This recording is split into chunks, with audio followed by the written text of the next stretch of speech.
দর্শক, খুবই দুঃখজনক ঘটনা।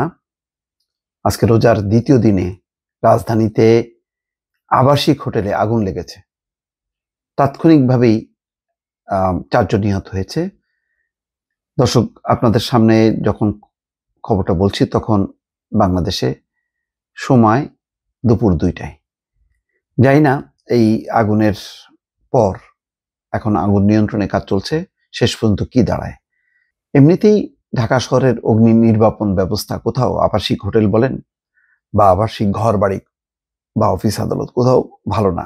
তার মধ্যে এখন আস্তে আস্তে গরম বাড়ছে, আগুনের যেই সংখ্যাটা সেটা আরো বাড়তে থাকবে, কিন্তু সেই অনুযায়ী প্রস্তুতি নেই। আমরা প্রায় দেখি যে রেস্তোরাঁ বা হোটেল এইসব জায়গাগুলোতে যেভাবে ঝুঁকিপূর্ণভাবে রান্না বান্না হয় বা আমাদের বিদ্যুতের লাইনগুলো যেভাবে শর্ট সার্কিট হয়, তাতে তার বিরুদ্ধে বা তার প্রতিরোধে অগ্নি নির্বাপন ব্যবস্থা একেবারেই গৌণ, সব ক্ষেত্রেই ঢিলাঢালা। যখন একটা ঘটনা ঘটে তখন প্রশাসন একটু তৎপর হয়, তারপরে যা তাই।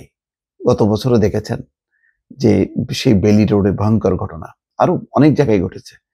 তো ঘটছেই, একটার পর একটা ঘটছে। তবে দুঃখজনক হলো যে একেবারে রোজা শুরু হলো, সেকেন্ড ডেতে এরকম একটি ঘটনা ঘটে গেল রাজধানীতে। রাজধানীর শাহজাদপুরে একটি আবাসিক হোটেলে অগ্নিকাণ্ডের ঘটনা ঘটেছে। এতে অন্তত ৪ জন নিহত হয়েছেন বলে নিশ্চিত করেছে ফায়ার সার্ভিস। অগ্নিকাণ্ডের ঘটনায় নিহত ওই ৪ জনের পরিচয় এখনো পাওয়া যায়নি, তবে তারা সবাই পুরুষ বলে জানা গেছে। সোমবার এই তথ্য জানান ফায়ার সার্ভিস নিয়ন্ত্রণ কক্ষের ডিউটি অফিসার রাশেদ বিন খালিদ। এখানে বলা হচ্ছে যে দুপুর ১২টা ১৭ মিনিটের দিকে শাহজাদপুরে ভাটারা এলাকায় সৌদিয়া নামের একটি আবাসিক হোটেলে আগুন লাগার খবর পায় তারা। খবর পেয়ে ফায়ার সার্ভিসের ৪টি ইউনিট ঘটনাস্থলে পৌঁছে আগুন নিয়ন্ত্রণের কাজ শুরু করে।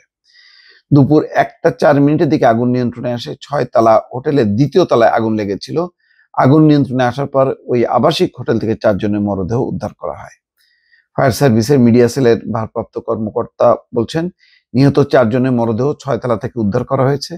এর মধ্যে একজনের মরদেহ বাথরুমের ভেতরে, অন্য জনের মরদেহ সিঁড়ির গোড়া থেকে উদ্ধার করা হয়। এই সময় সিঁড়ির দরজা তালাবদ্ধ ছিল বলেও জানিয়েছেন ফায়ার সার্ভিসের কর্মকর্তারা। যাই হোক, এই রকম ঘটছে আর কি। মানে আগুন একটা ভবনে লাগা মানেই মৃত্যু নিশ্চিত, কেন তার প্রতিরোধে কোনো রকম ব্যবস্থা নেই। এটা বছরকে বছর চলছে। জানি না এই গরমে আরো কি দুর্ঘটনার খবর আপনাদেরকে জানাতে হবে। দর্শক, ভালো থাকবেন।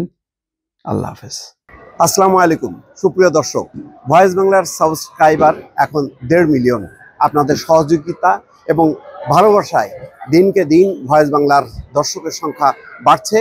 যারা এখনো সাবস্ক্রাইব করেননি তাদেরকে অনুরোধ করছি, সাবস্ক্রাইব করুন এবং ভয়েস বাংলার সঙ্গেই থাকুন।